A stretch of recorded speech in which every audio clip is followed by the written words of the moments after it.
Namasté tout le monde! Bienvenue à la suite de ces méditations matinales en temps de crise mondiale sur le coronavirus. Aujourd'hui, un moment pour pratiquer 3 différentes pratiques pour retrouver la paix intérieure, des pratiques inspirées des traditions tibétaines.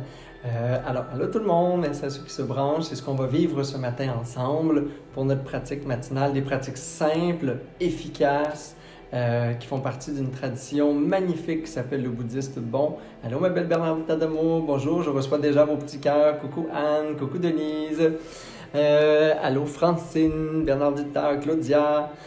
Bonjour Marc, bon matin à vous tous et à tous ceux qui continuent de se joindre à nous, à ceux qui le font en différé. Sachez que dans l'énergie, dans l'esprit, vous êtes avec nous. Merci pour vos beaux petits cœurs. Coucou Jocelyne, c'est plus facile quand je vois vos petits cœurs, je vois des petites faces qui les accompagnent. Alors, faites-vous-en pas. Je reçois tout ça et ceux qui ont des messages et des questions. Sachez qu'à tous les jours, ça me nourrit, ça m'inspire, ça oriente aussi nos pratiques pour la suite de nos matinées ensemble. Merci encore une fois de prendre ce temps-là pour vous, pour moi, pour nous, pour devenir des personnes meilleures dans ce temps de crise, pour profiter d'un espace à se déposer, à se reconnecter à nous-mêmes. Aujourd'hui, on parle de la paix intérieure, on parle de cette qualité intérieure qu'on a en nous, qui est toujours là, qui est disponible. Et il y a 3 pratiques que je vais guider aujourd'hui, qui sont pour moi des pratiques là, fondatrices, fondamentales, je ne sais pas quoi, qui sont le fond des traditions bouddhistes parce qu'elles appartiennent à une tradition tibétaine qu'on appelle le bon, B-O, 2 petits points sur le dessus du O, N. La tradition bon, c'est la tradition pré-bouddhique. C'était une tradition donc spirituelle, la religion même, avant le bouddhisme au Tibet, qui a fusionné avec le bouddhisme quand le bouddhisme est arrivé sur quand même plusieurs centaines d'années. Et on a gardé quelques pratiques parce qu'il y avait aussi des pratiques de méditation. Bonjour tous les petits cœurs d'amour! Et c'est à partir de ces différents enseignements-là que j'ai dégagé 3 techniques ce matin, très simples, super efficaces, qui entraînent l'esprit sur des objets d'apaisement, des objets de calme dans le corps, dans l'esprit. Bonjour tous ceux qui continuent à se joindre à nous. N'oubliez pas, on commence la vidéo, c'est le temps de le partager en live si vous voulez, que les autres puissent bénéficier sur vos réseaux sociaux ou ailleurs de ces pratiques de méditation et de ces enseignements. Je vous rappelle aussi que c'est ce soir pour les autres. Là, je sais que j'ai reçu plein de courriels. On commence un programme d'introduction à la psychologie bouddhiste sur 6 semaines. Tous ceux qui sont abonnés, là, on est rendu plus de 200 personnes inscrites. Donc, merci, namasté, namasté 1000 fois. J'ai travaillé beaucoup là-dessus avec amour sur ce beau projet-là. Il y a plein de gens qui m'écrivent sur le sujet, mais écrivez-moi sur le site web. J'ai 2 personnes en assistance administrative aujourd'hui qui ne font que répondre, réparer les petits bugs s'il y en a, etc. Donc, pour aujourd'hui, la pratique bon tibétaine, une pratique magnifique pour retrouver la paix intérieure parce que finalement, on nous enseigne dans le bouddhisme et dans cette tradition spirituelle très archaïque finalement, que la paix à l'intérieur de nous, elle est toujours là. Des fois, on ne la voit pas, là. Mais il faut se le rappeler. La paix, elle est là. La paix intérieure, elle est là. À l'extérieur, ça peut être le bordel, mais total. Tout fout le camp. Dans les dernières semaines, on a eu de ces moments-là. Hein? Peut-être vous, moi en tout cas, où chaque matin, on avait un « oups, ça fout le camp. Oups, j'ai un projet. Oups, j'avais un livre. Oups, j'ai un événement. Oups, j'ai des conférences. Oups, j'ai une vie. Oups, j'ai un avion. Je n'ai plus. » Fait que la vie extérieure, elle n'est pas nécessairement paisible. Première chose, on s'en rappelle, je l'ai dit beaucoup les dernières semaines, si on arrête, et je pense que c'est ça qui fait qu'on s'est apaisé pour la plupart d'entre nous, si on arrête d'attendre que ce soit paisible à l'extérieur pour trouver la paix à l'intérieur, c'est déjà pas mal plus facile. Si on arrête d'attendre que les choses se calment pour se calmer. Et si, au contraire, plus c'était turbulent à l'extérieur, plus j'avais de motivation à pratiquer cette quête de méditation, cette quête de paix, de calme à l'intérieur de moi. Et je vais déjà vous dire quelque chose.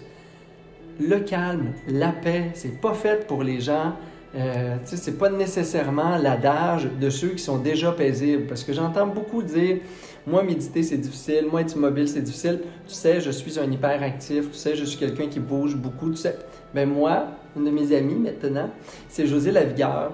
Et José, je peux dire que maintenant, je suis son prof de méditation parce que dans ma zone fit et dans sa web télé, j'offre des cours de méditation et elle était obligée d'être là en studio avec moi et de méditer. Et elle a tripé à méditer parce qu'elle s'est rendue compte que d'un, il y a des méditations actives et plein d'autres, mais la méditation, c'est pas un état comme de plate intérieur. C'est un état vivant, vibrant, puissant. À l'intérieur de nous, on reconnecte à une source de sagesse, une source d'énergie vitale, primordiale. Et c'est cet éveil-là qui s'appelle l'éveil spirituel. C'est pas comme un endormissement. Vous n'êtes pas là assis là, à compter les respirations, ses narines, puis regarder les petits chatouillements à l'intérieur de vous, là, des petits poils nasales. C'est pas ça pantoute. C'est un état de reconnexion, de rencontre. C'est puissant. C'est jamais plate. Il y a un univers à l'intérieur de vous qui demande juste à être exploré. C'est ça qu'on explore quand on médite. C'est ça qu'on pratique quand on médite. Et on entraîne l'esprit. Parce qu'à l'extérieur, c'est dur de contrôler l'univers, la planète, puis 8 milliards de tatas. On le sait que c'est trop difficile. Alors, ce qu'on fait, c'est qu'on trouve à l'intérieur de nous ce refuge, ce sanctuaire, et on le construit. Et on le construit une pratique, une méditation à la fois. L'idée, c'est de se débarrasser de notre, ce que j'appelle ça, de notre drame préféré. Parce que finalement, dans la vie, il faut se demander, peut-être, aujourd'hui, je vous le demande en tout cas, c'est quoi votre drame préféré? Parce que paix, tu sais, le chemin de la paix intérieure, c'est peut-être l'autre chemin opposé. Il y a une croisée de chemins à mener intérieurement. Là. Il y a drame et il y a choisir la paix. On a tous à quelque part un petit drame préféré. Comme une émission préférée là, qu'on écoute puis qui nous fait vivre plein d'émotions, puis de tensions, puis de larmes, puis de peur. Puis... il y a quelque chose qui est... Il y a quelqu'un en nous qui est addict à ça, qui aime ça. Et que j'ai pas préparé mon chrono. J'ai aucune idée, ça fait combien de temps que je parle. OK, on est 9 minutes en retard, c'est bon. Et cet espace-là, ça s'appelle l'ego. Ce petit être-là qui cherche le drame, c'est l'ego. Rien contre l'ego. Mais tu sais, à un moment donné, il faut changer de canal puis aller sur le chemin de l'âme puis chercher la paix. Si on veut trouver la paix, il faut commencer par la chercher. Si on cherche le drame, on va s'en créer des petits drames. Fait que, sans se juger, là, mais le moins du monde, là, faut être conscient qu'en nous, il y a une partie agitée, une partie victime, un petit être qui a besoin de divertissement, là, qui s'appelle l'ego. Puis c'est bien correct qu'il soit là, c'est juste pas lui le leader du groupe. Là. Fait que l'ego, il cherche à se distraire et il se distrait des fois dans le drame. Puis pour ça, il y a comme des drames préférés. Moi, mon drame, je vais vous faire une révélation ce matin, là, parce que moi aussi, j'ai mes drames préférés, mais j'en ai un préféré plus que tout. T'sais, le drame préféré, c'est finalement celui en vous qui, toute votre vie ou une bonne partie de votre vie, est celui qui vous éloigne de la paix intérieure. Mais vous faites comme consciemment ou pas le choix d'aller vers ce drame-là. C'est pour ça que c'est votre préféré. Moi, mon drame préféré, c'est jouer à l'homme qui manque de temps. T'sais, c'est de manquer de temps. Je manque de temps dans la vie, mais finalement, on a juste le temps qu'on a. T'sais, en ce moment, on a trop de temps, puis j'ai l'impression que je manque encore de temps. Fait que mon ego, il aime ça, se raconter l'histoire du gars qui manque de temps, qui est trop sollicité, qui est trop occupé, qui est trop tatata. Ça, c'est mon drame préféré à moi. Pourquoi? Parce que mon ego, quand il se dit ça, je ne sais pas, inconsciemment, il se dit qu'il est important, il se dit qu'il fait quelque chose qui a du sens dans la vie, il se dit qu'il n'est pas seul, il se dit qu'il y a des gens qui ont besoin de lui, ça lui donne plus d'importance. Plein de petits enjeux autour de ça que j'ai même pas besoin d'analyser, j'ai juste besoin de regarder mon drame préféré, puis de voir le drame, puis de ne pas le choisir, tu sais, comme... pas obligé de regarder tous les enjeux autour. Je peux être au-dessus de ça, je peux dire « Hey, ça c'est mon drame préféré. Oh, je reviens encore, c'est donc bien cute. Toi, tu penses que tu manques de temps dans la vie, tu sais. Mais tu manques pas de temps. Parce que quand je manque vraiment de temps, là, tout d'un coup, je donne pas d'importance au manque de temps, je suis pro-solution. Quand vraiment le temps, tu sais, je suis en retard pour une vraie conférence, quand il y a... Ben là, d'un coup, je ne serais pas en train de « Oh, mon Dieu, que je manque de temps. Mon Dieu, que j'ai pas assez de temps de faire ça. Mon Dieu, que ça va pas assez vite. Mon Dieu, que là, je suis impatient avec moi, les autres, la vie. » Non. Quand je manque vraiment de temps, là, ben là, on devient pro-solution, on est focus, on reste calme. Mais sinon, je suis capable de me créer un petit drame, moi, qui est l'homme qui manque de temps. Vous, je ne sais pas, quel est votre drame préféré? C'est important de le savoir. C'est comme la petite émission de télé qu'on se remet souvent, là, notre émission préférée, là, notre petit drame préféré. On se le remet en tête, puis là, oups, on switch sur ce petit bonhomme, cette petite madame-là qui vit ce drame-là. Ah, moi, je ne suis pas aimé des autres. Ah, moi, on m'écoute jamais assez. Je ne sais pas, les gens profitent de vous, vous êtes manipulés, on vous ment. Tu sais, c'est quoi votre préféré drame, là? Je dis pas que c'est pas là. Je manque aussi vraiment de temps. Mais j'ai une partie de mon ego qui choisit pas la paix quand je manque de temps, qui choisit de spinner sur l'histoire qui manque de temps puis qui aime ça. Le petit qui est comme grisé par le fait que, my God, que je manque de temps, que ça n'a pas de bon sens, j'ai donc bien des occupations, mon agenda déborde. Tu sais, il est comme heureux, là, il se réjouit du drame. C'est ça qui fait que c'est mon drame préféré, moi. T'sais? Mais à un moment donné, ça peut occasionner un stress, une angoisse, de l'anxiété et de la panique si j'y crois vraiment puis si je génère ce scénario-là dramatique trop souvent dans mon esprit. Fait que c'est important que je joue avec, que je donne un petit peu de recul. Votre drame préféré, c'est quoi? C'est une bonne question. En tout cas, c'est une question, moi, que je trouve le fun. On en a d'autres, là. On en a un comme préféré, probablement, là. Et ce matin, on va regarder ces drames-là, ces scénarios-là dramatiques, juste pour se rendre compte, puis pour choisir que c'est pas ça, c'est pas là où on veut aller. Ce qu'on veut, c'est un état de calme. Puis là, le voulons-nous vraiment? Tu sais, faut comme brasser l'ego un peu pour dire « Hey, tu sais, moi, quand je manque de temps, là, c'est la faute à tout le monde, puis à moi, puis, tu sais, à un moment donné, il faut que ma conscience me ressaisisse. » Dans le bouddhisme, puis dans les traditions tibétaines, on a ce qu'on appelle le rugissement du lion. La prise de conscience en méditation qu'on fait est comparée à un rugissement de lion. Vous trouvez que c'était plate, la méditation? Non, c'est un rugissement de lion. C'est pas comme un bêlement de chèvre, là. Tu sais, c'est pas même en dedans. Non! La conscience, quand elle s'éveille, c'est comme un lion qui rugit. C'est comme s'il y avait une rencontre radicale avec une réalité intérieure. C'est comme, paf! Oh mon Dieu! C'est ça mon drame préféré. Puis là, ça nous fait trembler, ça fait trembler l'ego en dedans. Ça fait comme, oh, c'est vrai que je le choisis, c'est vrai que j'aime ça, c'est vrai que je suis un petit peu attaché à mon drame préféré. C'est parfait.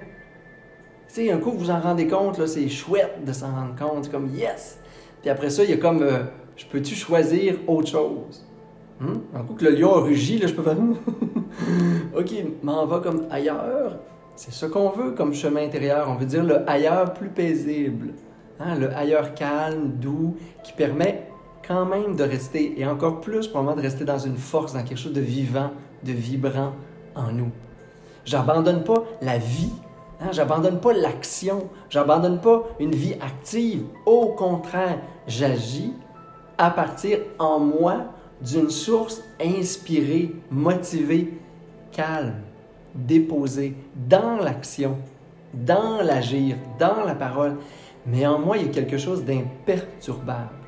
Je ne rentrerai pas dans mes peurs, je ne serai pas motivé par mon ego, mes attachements, je n'irai pas manipuler les autres, je ne générerai pas du stress, de l'impatience, des frustrations, je ne déverserai pas mon dévolu, je n'irai pas compulser. Mais je vais agir, je vais faire des choix, je vais avoir une vie active, mais à l'intérieur de moi, il va y avoir un espace paisible, un refuge, un sanctuaire indestructible, dans lequel je demeure.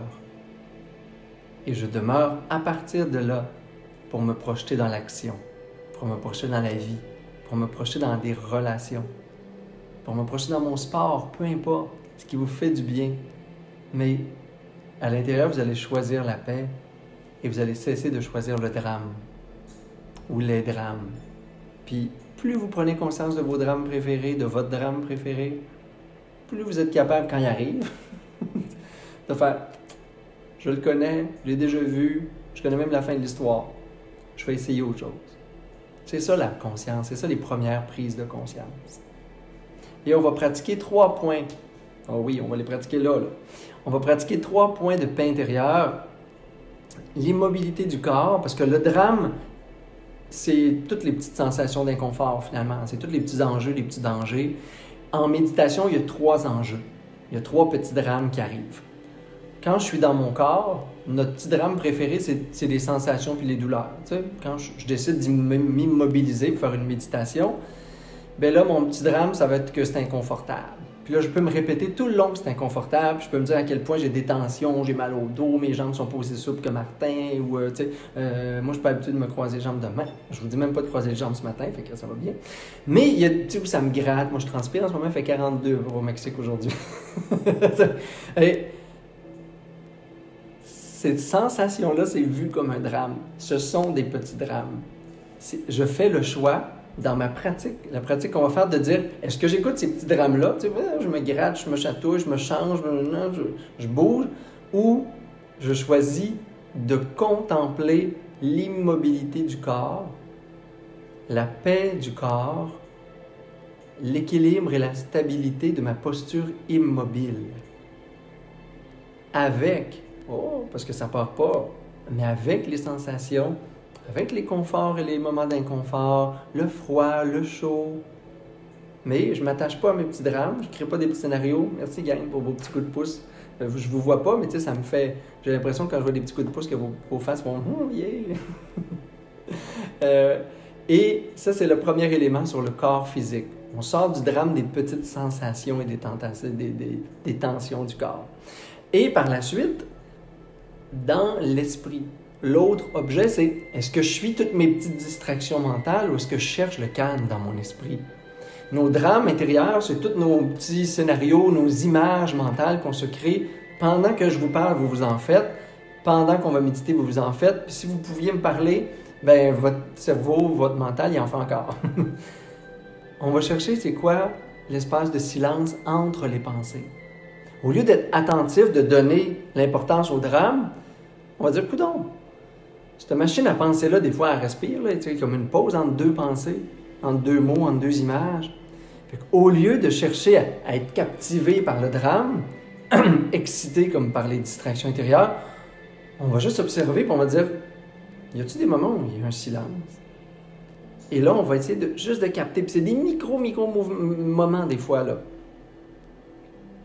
Et plus on va observer les moments de silence, plus on va découvrir le silence.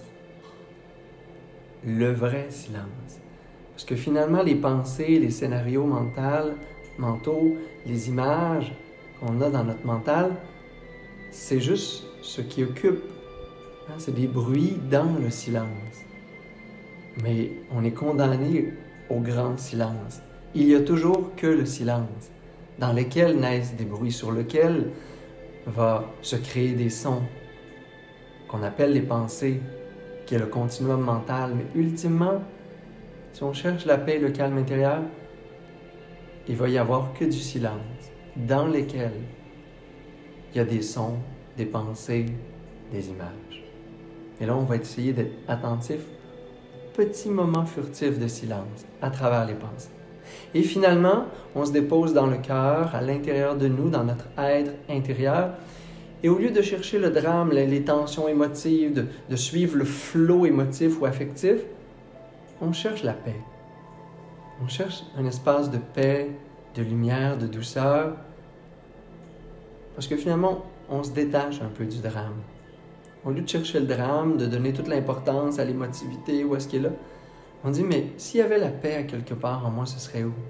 Puis là, on imagine un lieu, un espace où c'est paisible, et on reste là. 3 points de posture intérieure ce matin. Stabilité du corps, silence de l'esprit et la paix du cœur. Pour trouver ce qu'on appelle un grand refuge, 3 joyaux du calme intérieur. Êtes-vous prêts? C'est parti pour la pratique, les amis. Merci beaucoup d'être là. Merci infiniment d'être là. On est rendu à notre pratique maintenant que tout est bien expliqué, que l'intention est déposée en nous. Je vous invite à prendre une belle posture de méditation confortable pour les 3 points du calme stable.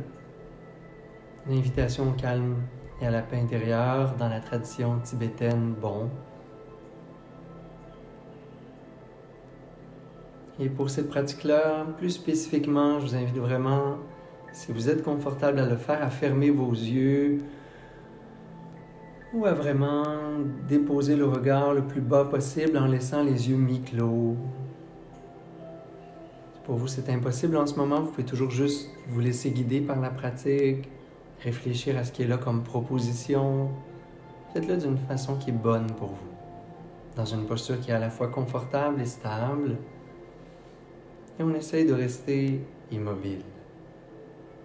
Parce qu'en ce moment, l'immobilité, c'est s'éloigner du drame des petites sensations du corps.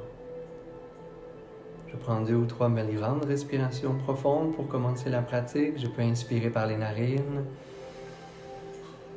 Expirer bouche. Ce qu'on appelle en yoga la respiration libératrice. Inspirez une autre fois narine. Expirez bouche. Et restez en présence avec l'immobilité de votre corps.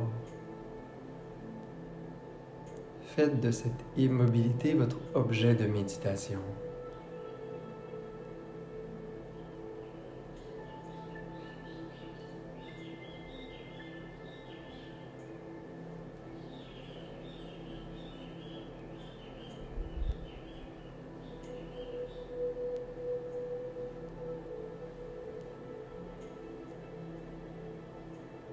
Si vous avez eu besoin de réajuster la posture, maintenant c'est fait.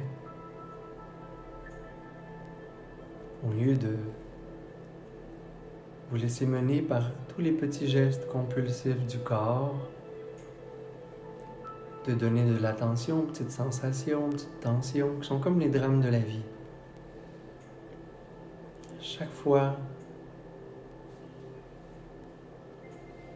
que votre esprit va sur une tension, une sensation dans le corps, libérez-vous du drame.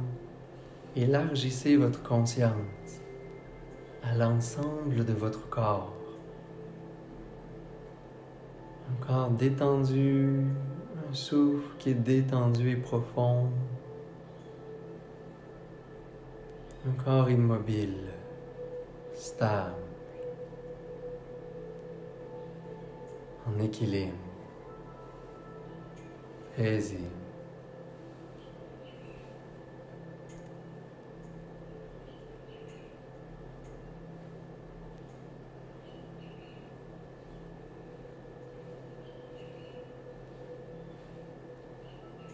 Et donnez la permission au souffle d'être naturel, aux sensations de voyager, d'apparaître, de disparaître. Mais vous, votre posture intérieure, c'est l'immobilité qui se manifeste en ce moment par l'immobilité complète du corps, qui devient stable et fort comme une montagne.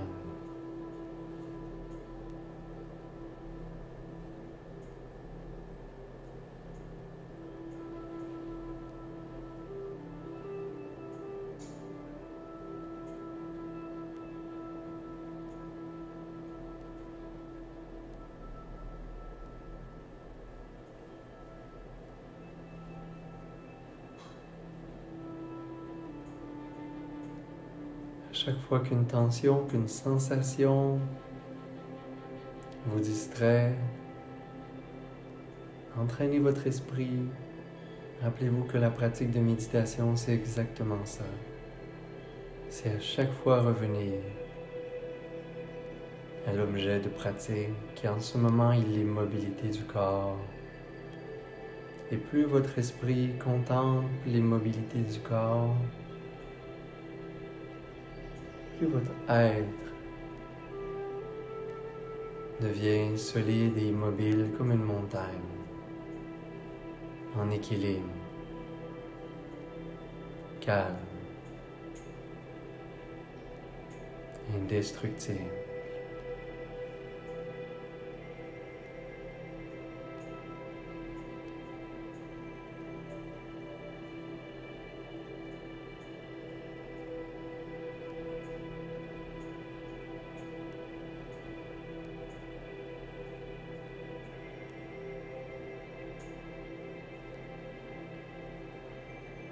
Imaginez et ressentez que ce corps est complètement immobile. Toutes les sensations, toutes les petites tensions peuvent passer sans aucune réaction.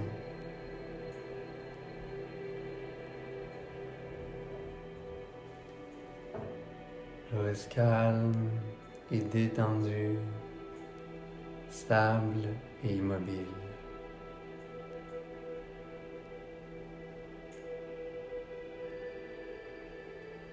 Et conservant cette immobilité du corps, je tourne mon attention vers mon esprit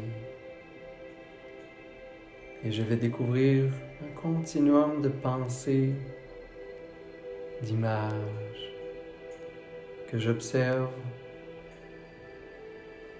en demeurant dans un état de témoin, un témoin neutre, sans attachement aux idées qui passent. Et au lieu d'accorder mon attention sur les pensées, je choisis d'être en quête du silence, cet instrument de la paix profonde qui est là dans mon esprit.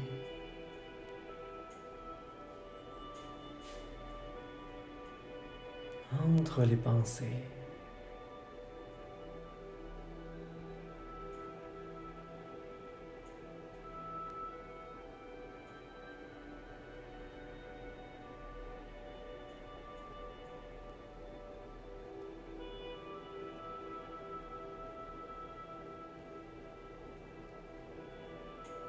complètement présent au silence intérieur. Ou à ces petits moments furtifs de silence entre les pensées qui ne sont que des bruits dans l'esprit. Des bruits qui naissent et qui disparaissent toujours dans le silence, qui est la nature de mon esprit. Et je cherche le silence. J'observe les petits moments de silence.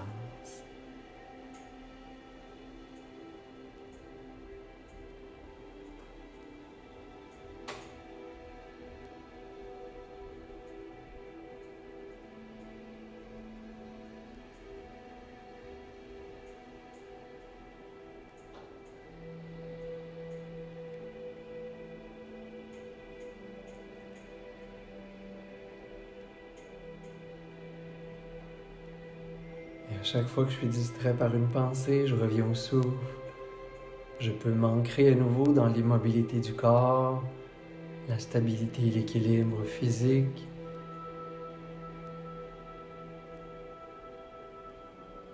Tourner mon regard vers mes pensées.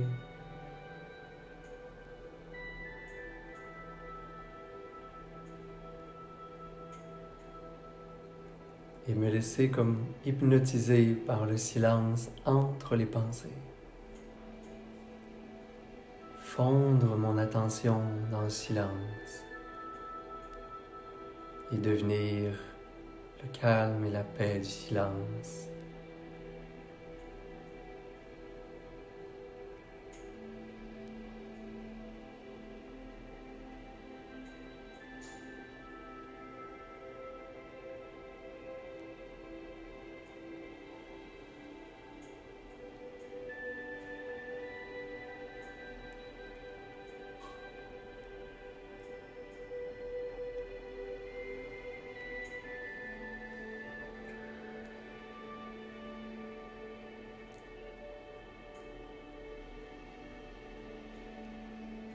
Savourer ces quelques microsecondes ou peut-être ces quelques secondes de silence.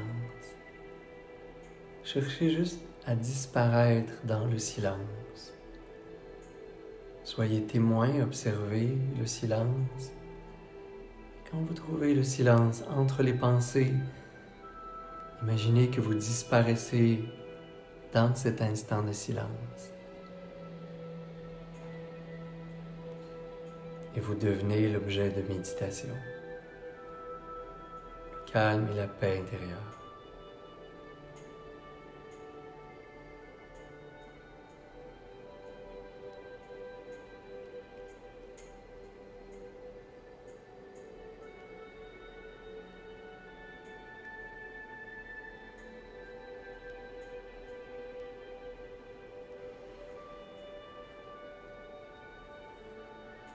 Tout en continuant à prendre des belles grandes respirations profondes.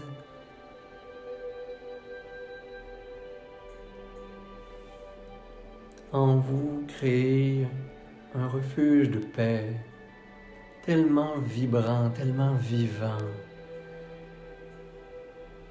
que la paix devient un élan de vie, une force, quelque chose de plein, qui vous habite au-delà de toute distraction, contexte extérieur.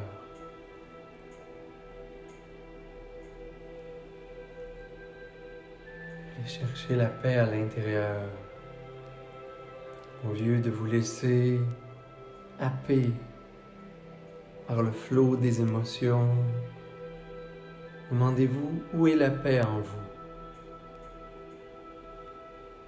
Imaginez un espace de paix, de calme, inébranlable en vous-même.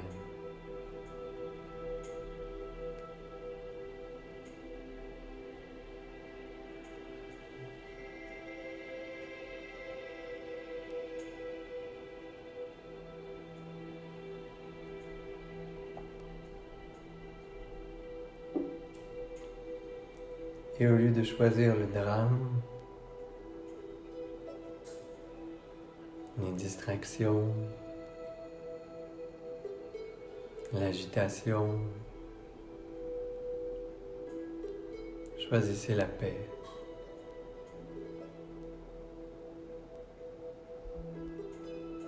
Trouvez la paix et donnez de l'espace à cette paix intérieure pour qu'elle prenne toute la place en vous. Une paix vibrante, joyeuse, aimante, à partir de laquelle vous pouvez et vous pourrez rentrer dans l'agitation, dans le tourbillon, dans vos activités, dans vos relations.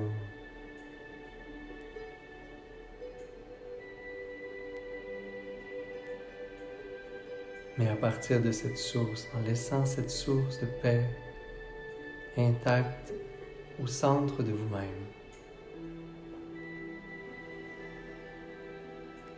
Et observez à nouveau, avant de conclure, ces 3 points de pratique du refuge, de la paix intérieure, l'immobilité du corps.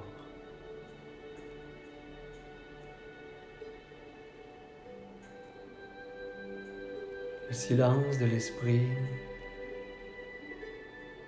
et la paix du cœur.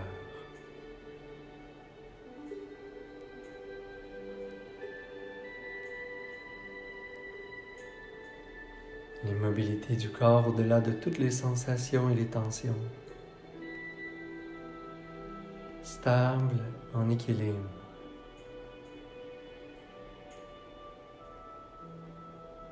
Le silence de l'esprit au-delà de toutes les pensées, tous les bruits intérieurs et extérieurs. Il n'y a toujours qu'un grand silence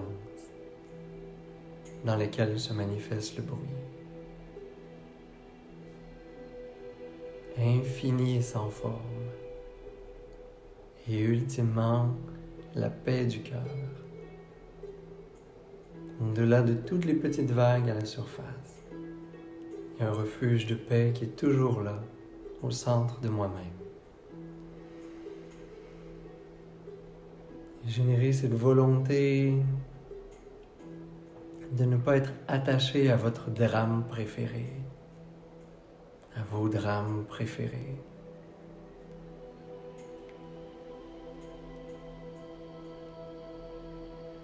Prenez conscience de ce qu'ils sont juste pour ce qu'ils sont. Pas une réalité, pas votre nature, pas votre essence.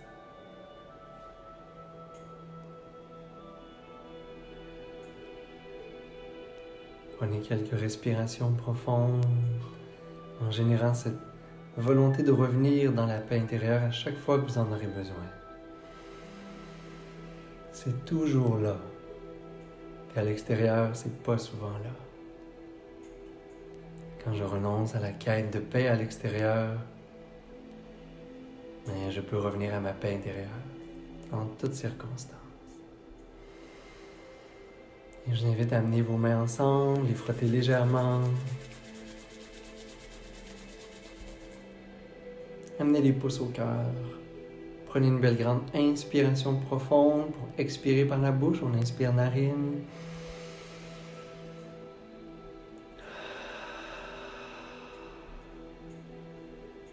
Et on inspire pour faire vibrer le son Om.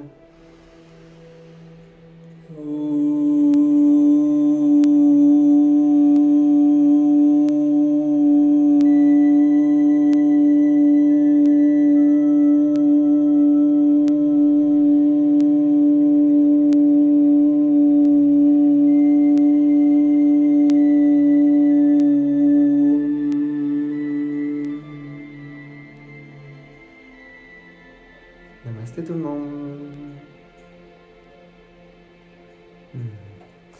Merci de tout mon cœur, Brigitte, André, Anne-Marie, ma petite maman d'amour, Bernardita qui est là, que j'ai vu passer tantôt avec des petits cœurs, que je viens de voir ici.